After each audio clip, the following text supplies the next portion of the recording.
نحمده ونصلي على رسوله الكريم اما بعد فاعوذ بالله من الشیطان الرجیم بسم اللہ الرحمن الرحیم. الاعتکاف، اعتکاف کے مسائل. اعتکاف سنت مؤکدہ کفایہ ہے اور اس کی مدت 10 یوم ہے. ہر مسلمان کو رمضان المبارک میں کم از کم 1 مرتبہ قرآن پاک کی تلاوت کرنی چاہیے، یعنی پورا قرآن مکمل کرنا چاہیے. عن ابی ہریرہ قال كان يعرض على النبي صلى الله عليه وسلم القرآن في كل عام مرة فأورد عليه مرتين في العام الذي قبض فيه وكان يعتكف كل عام 10 أيام فاعتكف 20 يوما في العام الذي قبض فيه رواه البخاري. حضرت ابو ہریرہ رضی اللہ عنہ فرماتے ہیں نبی اکرم صلی اللہ علیہ وسلم کے سامنے ہر سال رمضان میں 1 بار قرآن پڑھا جاتا. جس سال آپ نے وفات پائی آپ صلی اللہ علیہ وسلم کے سامنے 2 بار قرآن مجید ختم کیا گیا، یعنی جبریل علیہ السلام نے آپ کو سنایا تاکہ آپ اپنا پورا ترتیب کے ساتھ درست طور پر محفوظ کر لیں. اسی طرح ہر سال آپ 10 دن کا اعتکاف فرماتے، لیکن جس سال آپ نے وفات پائی اس سال 20 یوم کا اعتکاف فرمایا. اسے بخاری نے روایت کی. یعنی آخری جو سال تھا آپ کی زندگی کا اس میں اعتکاف بھی 20 دن کا اور قرآن بھی 2 بار. اعتکاف کے لیے فجر کی نماز کے بعد اعتکاف کی جگہ بیٹھنا مسنون ہے. عن عائشہ رضی اللہ عنہا قالت کان رسول اللہ صلی اللہ علیہ وسلم اذا اراد ان یعتکف صلی الفجر ثم دخل معتکفہ رواہ ابو داؤد وابن ماجہ. حضرت عائشہ فرماتی ہے کہ رسول اللہ صلی اللہ علیہ وسلم جب اعتکاف بیٹھنے کا ارادہ فرماتے تو فجر کی نماز پڑھ کر معتکف میں داخل ہوتے، یعنی رات کی عبادت کر کے اور پھر فجر پڑھ کے اپنی جگہ پر رہ جاتے. اعتکاف کرنے والے کی بیوی ملاقات کے لیے آ سکتی ہے اور اعتکاف کرنے والا بیوی کو گھر تک چھوڑنے کے لیے مسجد سے باہر جا سکتا ہے، یعنی اگر کوئی اور نہ ہو ایسا ذریعہ. عن صفیہ رضی اللہ عنہا قالت کان رسول اللہ صلی اللہ علیہ وسلم معتکفا فأتیتہ ازورہ لیلا فحدثتہ ثم قمت لانقلب فقام معی لیقلینی متفق علیہ. حضرت صفیہ فرماتی ہیں کہ رسول اللہ صلی اللہ علیہ وسلم اعتکاف میں تھے. میں رات کو نبی اکرم صلی اللہ علیہ وسلم سے ملنے آئی اور باتیں کرتی رہی.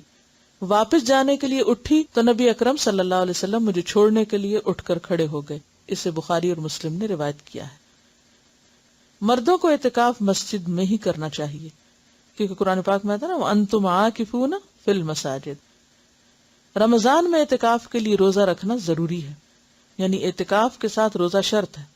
حالت اعتکاف میں بیمار پرسی کے لیے جانا، جنازے میں شریک ہونا، بیوی سے مجامت کرنا، بشری تقاضوں کے بغیر اعتکاف کی جگہ سے باہر جانا منع ہے. عن عائشہ رضی اللہ عنہا انہا قالت السنۃ علی المعتکف الا یعود مریضا ولا یشہد جنازۃ ولا یمس امرأۃ ولا یباشرها ولا یخرج لحاجۃ الا لما لا بد منہ ولا اعتکاف الا بصوم ولا اعتکاف الا فی مسجد جامع رواہ ابو داود. حضرت عائشہ رضی اللہ عنہا فرماتی ہیں اعتکاف کرنے والے کے لیے سنت یہ ہے کہ وہ بیمار پرسی کو نہ جائے، یعنی کوئی بیمار بھی ہو تو وہ نہیں نکل سکتا. جنازے میں شریک نہ ہو الا یہ کہ اسی مسجد میں کوئی جنازہ پڑھا جا رہا ہے لیکن وہ قبرستان تک نہیں جائے گا. بیوی کو نہ چھوئے، نہ اس سے مجامت کرے. اعتکاف کی جگہ سے ایسے ضروری کام یعنی قضاء حاجت، فرض، غسل وغیرہ کے بغیر نہ نکلے.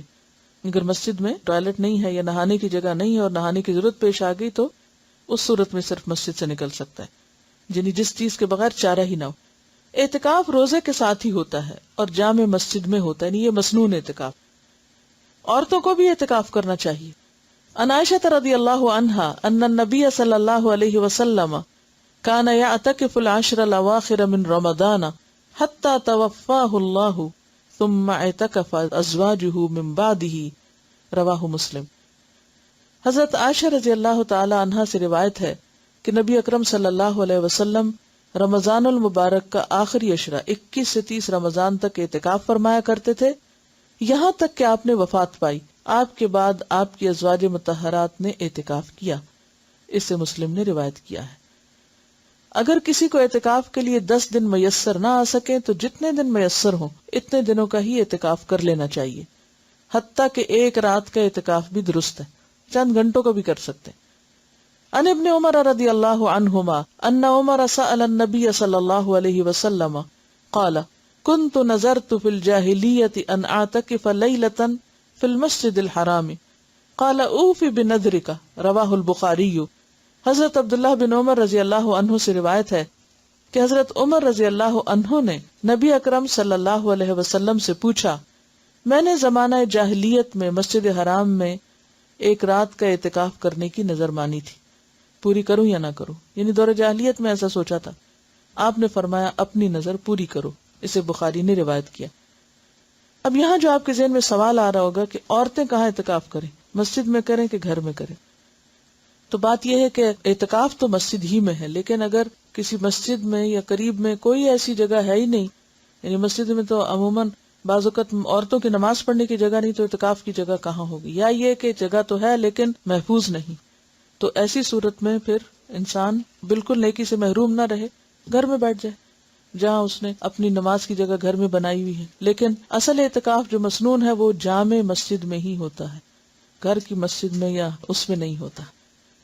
اب اس میں آپ سوچ رہے ہوں کہ کنفیوژن ہو گیا آپ کے، اچھا یہ ہوتا ہے یہ نہیں ہوتا، اسی لیے بہت سوال اٹھتے ہیں۔ اگر ایک بات آپ سمجھ لیں تو سارے کنفیوژن دور ہو جائیں گے۔ ایک ہے آئیڈیل سچویشن جو اصلی ہے، اور وہ کیا ہے؟ 10 دن کا اعتکاف روزے کے ساتھ جامع مسجد کے اندر، جس میں ساری شرائط پوری کی جائیں جو بھی بیان کی گئی، کہ باہر نہ جنازے کے لیے نہ ہی کسی اور ضرورت کے لیے، کہ مسلسل مستقل طور پر انسان وار۔ دوسری صورت یہ ہے کہ وہ کرنے کی، یعنی اس اعلیٰ درجے کی نیکی کی تو یا ہمت نہیں یا چانسز نہیں یا کوئی چوائس ہی نہیں یا کوئی فیسلٹی نہیں، تو اس صورت میں آپ کیا کریں؟ دن کم کر سکتے ہیں۔ اگر کسی کو کوئی ایسا شرعی عذر ہے کہ روزہ نہیں رکھ رہا، تو سوچتا چلو میں ایک جگہ بیٹھ کے عبادت کر لوں، مسجد میں نہیں تو گھر میں بیٹھ جائے، وہ پھر کیا ہے؟ کنوینئنس کا اعتکاف ہے۔ ٹھیک ہے، تو کنوینئنس میں تو پھر آپ ایک دن کا کر لیں، گھر میں بیٹھ کے کر لیں، کھانا بھی پکا لیں اور آ کے اپنی جگہ پہ بھی بیٹھ جائیں، پھر وہ ایک دوسری صورت ہے۔ تو اس فرق کو اگر آپ پہچان جائیں تو سارے مسئلے حل ہو جائیں گے۔ یا تو آپ وہ اعتکاف کریں جو اصل اعتکاف ہے، جس کو اعتکاف کہا گیا، اور اگر وہ نہیں تو پھر جو چاہیں کریں، جتنی دیر بھی کریں، کیونکہ عبادت ضائع نہیں ہوتی۔ یعنی یہ گھنٹے جو چند گھنٹوں یا رات کا ہوگا، یہ ضروری نہیں ہے کہ آپ عصر کے وقت کریں یا صبح کے وقت کریں، جب بھی موقع ہو۔ ہاں، نیت کر لیں۔ تراویح کے لیے جب آپ جائیں تو اس وقت کی نیت کر لیں کہ میں اس وقت میں اعتکاف میں ہوں، بس۔ اصل میں فائدہ اس کا کیا ہے؟ یکسوئی سے عبادت کرنا، یہ اصل مقصد ہے۔ لیلۃ القدر کی فضیلت اور اس کے مسائل۔ لیلۃ القدر میں عبادت گزشتہ گناہوں کی مغفرت کا باعث ہے۔ عن ابی ہریرہ ان رسول اللہ صلی اللہ علیہ وسلم قال من قام لیلۃ القدر ایمانا واحتسابا غفر له ما تقدم من ذنبه متفق علیہ۔ حضرت ابو ہریرہ رضی اللہ عنہ سے روایت ہے کہ نبی اکرم صلی اللہ علیہ وسلم نے فرمایا، جس نے لیلۃ القدر میں ایمان کے ساتھ ثواب کی نیت سے قیام کیا، یہ جو قیام کا لفظ ہے یہ قابل غور ہے، اس کے گزشتہ گناہ معاف کر دیے جاتے ہیں۔ تو آخری راتوں کی بہترین عبادت طویل نمازیں ہیں، لمبا قیام ہے۔ اسے بخاری اور مسلم نے روایت کیا ہے۔ یہ الگ بات ہے کہ جن لوگوں کو نماز نہ پڑھنا ہو پھر وہ بیٹھ کے کچھ ذکر اذکار کرتے رہیں، لیکن ساری نیکیوں میں سے بہترین نیکی جو اس رات میں کی جا سکتی ہے وہ طویل قیام۔ لیلۃ القدر کی سعادت سے محروم رہنے والا بہت ہی بد نصیب ہے۔ عن انس بن مالک رضی اللہ عنہ قال دخل رمضان فقال رسول اللہ صلی اللہ علیہ وسلم ان هذا الشهر قد حضركم وفيه ليلة خير من 1000 شهر من حرمها فقد حرم الخير كله ولا يحرم خيرها الا محروم۔ رواہ ابن ماجہ۔ حضرت انس ابن مالک رضی اللہ عنہ سے روایت ہے کہ رمضان آیا تو رسول اللہ صلی اللہ علیہ وسلم نے فرمایا، یہ جو مہینہ تم پر آیا ہے اس میں ایک رات ایسی ہے جو 1000 مہینوں سے بہتر ہے۔ جو شخص اس کی سعادت حاصل کرنے سے محروم رہا وہ ہر بھلائی سے محروم رہا۔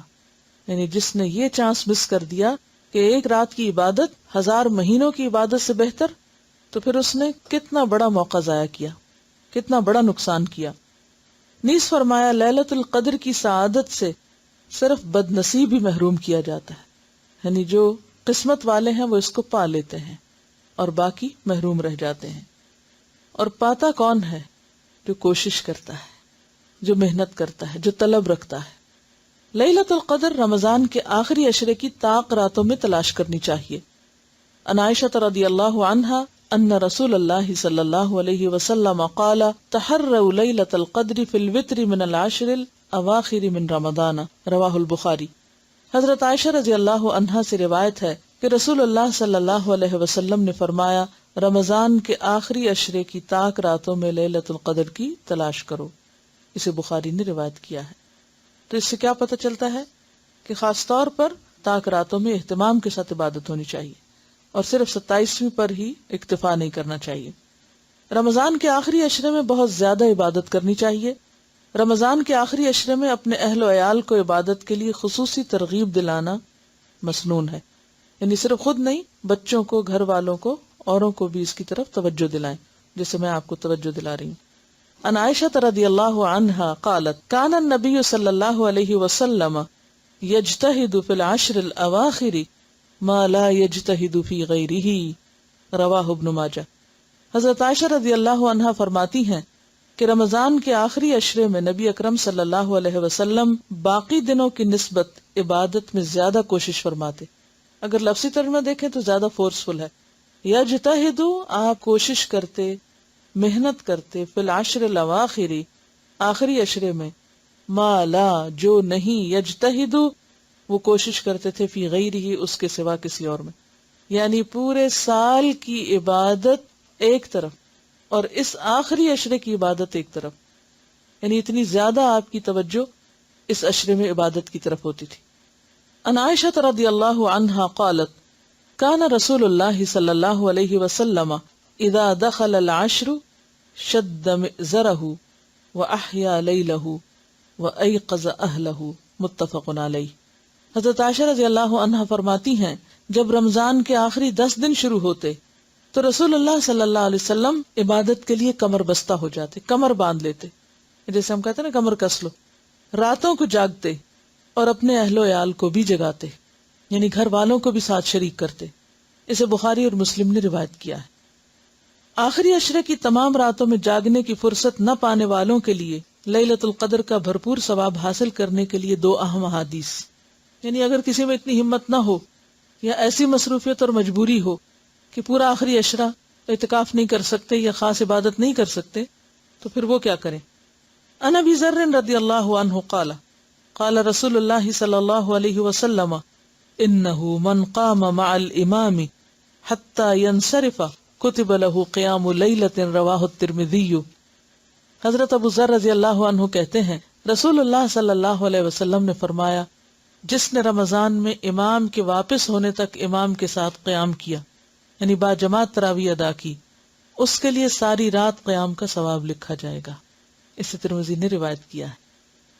عن عثمان بن عفان رضی اللہ عنہ قال سمعت رسول اللہ صلی اللہ علیہ وسلم یقول من صلی العشاء فی جماعت فکأنما قام نصف اللیل ومن صلی الصبح فی جماعت فکأنما صلی اللیل کلہ، رواہ مسلم۔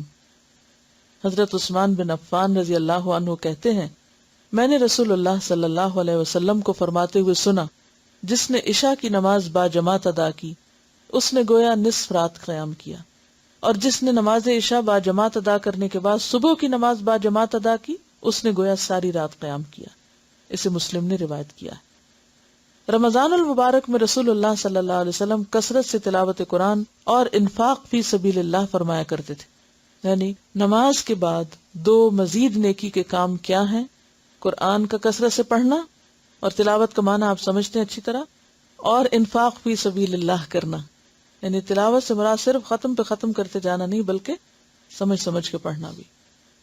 عن ابن عباس رضی اللہ عنہما قال كان النبي صلى الله عليه وسلم اجود الناس بالخير وكان اجود ما يكون في رمضان حين يلقاه جبريل وكان جبريل عليه السلام يلقاه كل ليلة في رمضان حتى ينسلخ يعرض عليه النبي صلى الله عليه وسلم القرآن فإذا لقيه جبريل عليه السلام كان اجود بالخير من الريح المرسلة، متفق عليه۔ حضرت عبداللہ بن عباس رضی اللہ عنہما فرماتے ہیں رسول اللہ صلی اللہ علیہ وسلم لوگوں کے ساتھ بھلائی کرنے میں بہت سخی تھے، لیکن رمضان میں جب حضرت جبریل علیہ السلام آپ سے ملتے تو آپ اور بھی زیادہ سخی ہو جاتے، یعنی عام دنوں کی نسبت زیادہ سخاوت ہوتی تھی آپ کی۔ رمضان میں حضرت جبریل ہر رات آپ سے ملا کرتے، اور نبی اکرم صلی اللہ علیہ وسلم رمضان گزرنے تک انہیں قرآن مجید سناتے۔ اس سے کیا پتہ چلتا ہے؟ سیکھنے سکھانے کا عمل بند نہیں کر دینا چاہیے۔ ایک پورے سپارے کا ترجمہ بیٹھ کے آپ دہرا لیں، کسی کو سنا دیں، کچھ کر لیں، اس سے کیا ہوگا؟ سبق بھی پکا ہو جائے گا اور یہ سنت بھی پوری ہو جائے گی کہ آپ صلی اللہ علیہ وسلم ہر رات جبریل سے ملاقات کرتے اور رمضان گزرنے تک انہیں قرآن مجید سناتے تھے، کیونکہ پڑھنا پڑھانا جو ہے افضل ترین عبادت ہے، یہ کبھی نہ بھولے آپ کو۔ جب جبریل علیہ السلام آپ سے ملتے تو آپ کی سخاوت تیز ہواؤں سے بھی زیادہ بڑھ جاتی۔ تیز آندھی جب چلتی ہے تو ہر چیز اس کی زد میں آ جاتی ہے، تو اسی طرح آپ کی سخاوت ایسی ہوتی کہ جس سے سارے فائدہ اٹھاتے۔ اسے بخاری اور مسلم نے روایت کیا ہے۔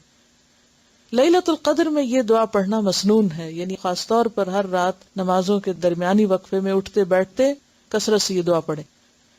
عن عائشہ رضی اللہ عنہا قالت قلت یا رسول اللہ صلی اللہ علیہ وسلم ارأیت ان علمت ای لیلۃ لیلۃ القدر ما اقول فیہا قال قولی اللہم انک عفو تحب العفو فاعف عنی، رواہ الترمذی۔ حضرت عائشہ رضی اللہ عنہا سے روایت ہے، میں نے پوچھا یا رسول اللہ صلی اللہ علیہ وسلم، اگر میں شب قدر پالوں تو کون سی دعا پڑھوں؟ نبی اکرم صلی اللہ علیہ وسلم نے فرمایا، کہو یا اللہ تو معاف فرمانے والا ہے، معاف کرنا پسند کرتا ہے، لہٰذا مجھے معاف فرما۔ اسے ترمذی نے روایت کیا ہے۔ اور اس میں آپ دیکھیے کہ جیسے افضل ترین عبادت اگرچہ لمبی نماز ہے یا پھر یہ کہ باجماعت تراویح ہے، لیکن بعض اوقات ایسا ہوتا ہے انسان تھک بھی جاتا ہے، یعنی کہ کھڑے ہو کے آپ نے طویل نماز پڑھی، پھر آپ بیٹھ گیا، بیٹھ کے کیا پڑھیں؟ پھر آپ قرآن پڑھنا شروع کر دیں، پھر آپ کھڑے ہو کے نماز پڑھیں، اور جو ناظرہ قرآن ہے وہ نمازوں میں پڑھ لیں، اور بیٹھنے کے وقفے میں ترجمے کے ساتھ دہرا لیں، حق تلاوت ہی کریں، اور اس کے علاوہ پھر دعائیں مانگیں، ہر قسم کی دعائیں، لیکن خاص طور پر یہ دعا، اللہم انک عفو تحب العفو فاعف عنی۔ وآخر دعوانا الحمد للہ رب العالمین۔ سبحانک اللہم وبحمدک، نشہد ان لا الہ الا انت، نستغفرک ونتوب الیک۔ السلام علیکم ورحمۃ اللہ وبرکاتہ۔